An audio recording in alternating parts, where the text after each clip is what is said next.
Alright, the coin is nice along with our Twilight Drake. We'll go ahead and keep it here because we are going to get to... If we keep the coin in hand when we play this, it'll just get an extra 1 toughness from that. That's a nice like trick that you get to use when you play like Handlock and Constructed. So we'll keep this, and we'll keep Imp Gang Boss because it's fantastic. I think we'll keep the Haunted Creeper too, but we're going to put Dark Bomb back. And hope that, like, this is a little bit of a slow hand, but we can get, like, it's a hand that does pretty big things.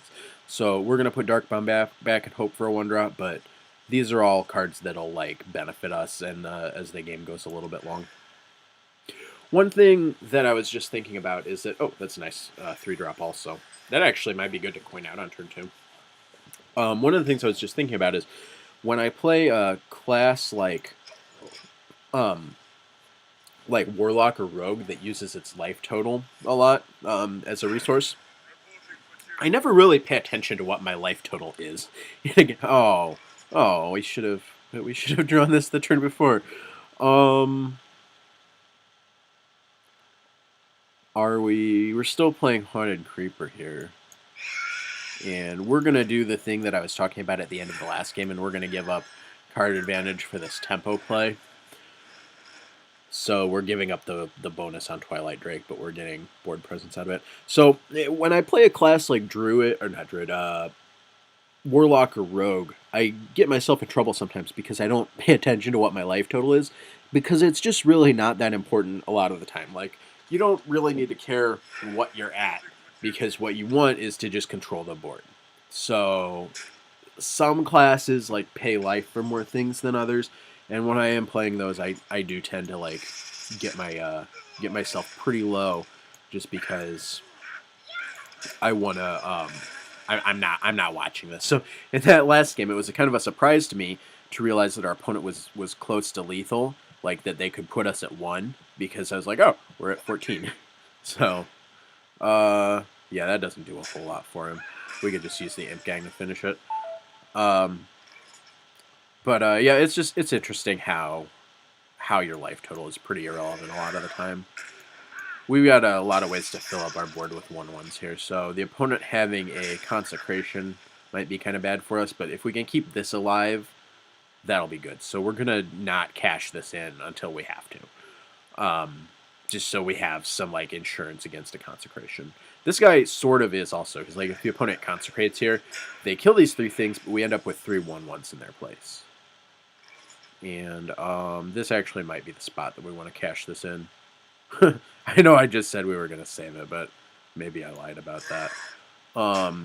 So we can cash in our Imp Gang Boss and have a single 1/1. That leaves us with 3 power in play, or we can cash this in and this, and we can have 4 power in play, and either way we've got something that's going to leave us a 1/1 behind.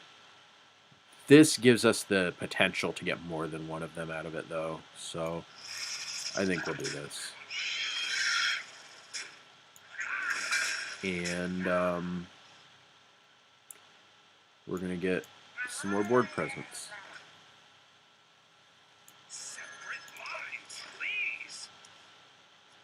I put this in between the 1/1s because I want to play around Betrayal. That way the spiders can't kill the things that are next to them. Just in case the Paladin somehow casts a Betrayal on us.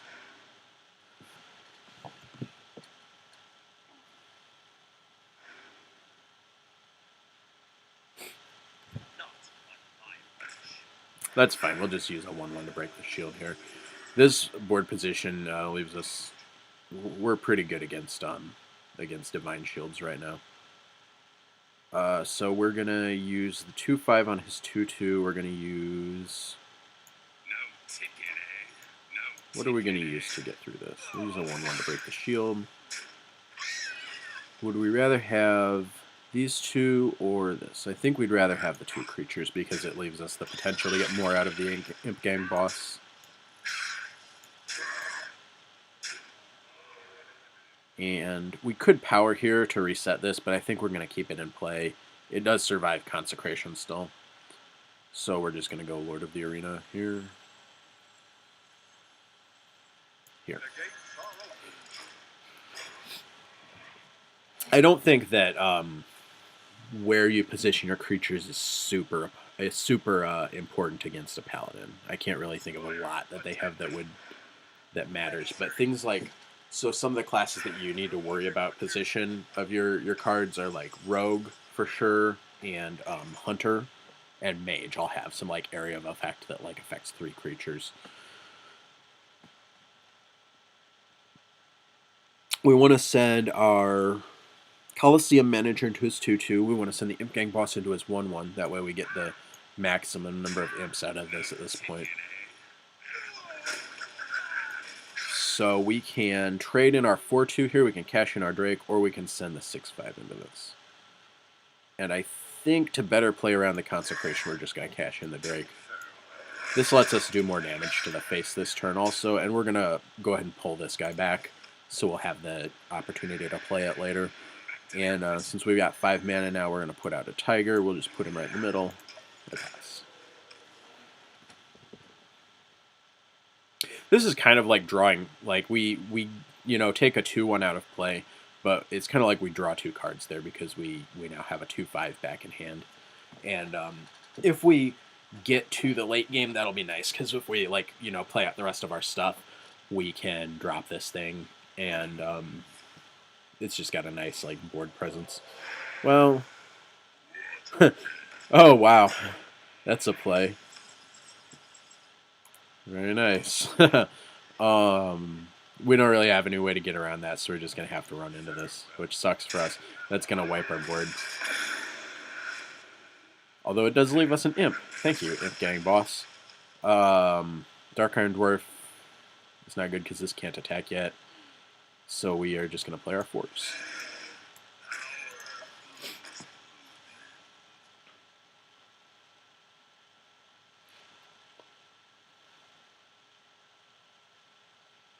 Next turn would be a good time to play the 7, because we can use the power along with it, or we can, if we wait until turn 10, we can play the 7 in one of our 3s. We'll just see what the opponent has, but if we don't have to play our Dark Iron Dwarf next turn, we'll probably just play the big guy.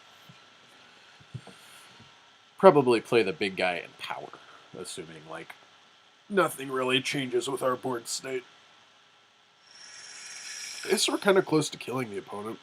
We've got 8 damage, so if we draw something that lets us do 1 extra, we can kill them with Dark Iron Dwarf.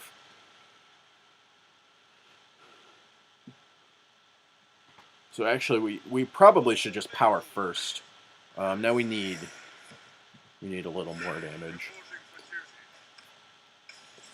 We need 3 extra, right? So we've got 6 here, 7, 8. So we'll use the power first and see if we draw Dark Bomb. We didn't. So we're just going to be on the board control plan right now. We will Dark Iron Dwarf our 1/1 to get rid of his Snaky here.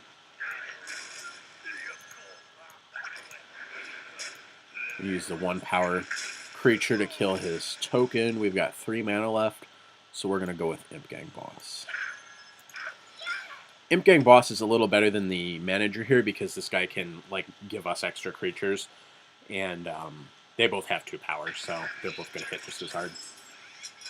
Yeah, this game's going to keep going a little while, but I think we've got a good position right now. And the Paladin is not great at catching up. They want to get established early, which is why that's what we're trying to stop.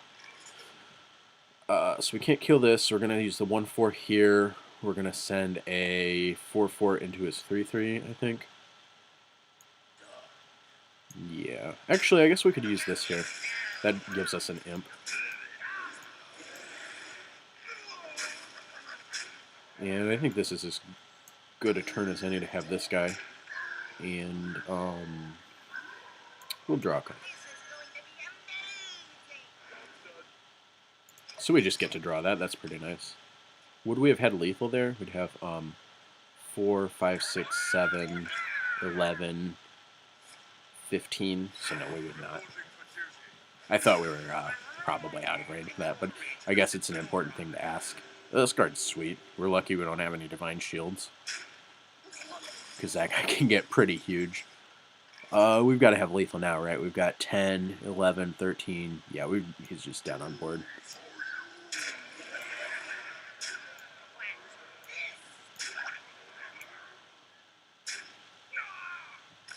All right. We just never really ran out of cards there, which was pretty nice. I think we did use the power a few times, so we had some like natural card advantage in that game. And we kept the board presence up, which is just really it's important in general, but it's very important against the paladin because like that's how they win.